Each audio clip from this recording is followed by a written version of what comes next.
Gözlerin bir deniz, mən o sahildə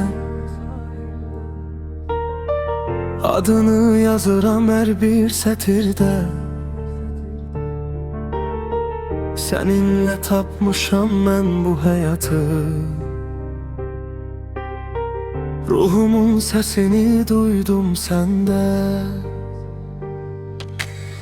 Yollarım sənə tərəf, izim sənə. Geceler ulduzum, gündüzüm sənə. Dünyanın en şirin sözleri belə. Az olar söyləsəm əzizim sənə. Məhəbbət bir möcüzə, biz o nağılda. Sən mənim canımda, həm də ağlımda. Nə yaxşı varsan, nə yaxşı mənimləsən. Sən qəlbimdə açan tək çiçəyimsən.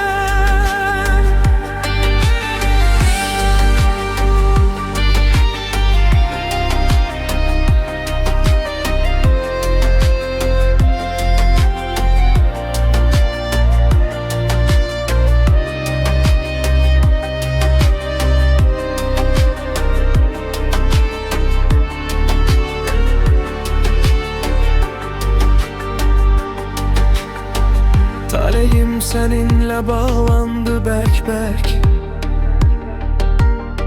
Səni sevmək özümü müqəddəs bir bəxt. Hər baxışın mənə verər təsəlli. Sən ürəyimdə qurulan o taxt. Zaman dayansa da eşkimiz olmaz. Səni heç bir kimsə əvəz edə bilməz. Mənim bu dünyada tək sığınacağım sənin o vəfalı təmiz qəlbindir. Məhəbbət bir möcüzə, biz o nağılda. Sən mənim canımda, həm də ağlımda.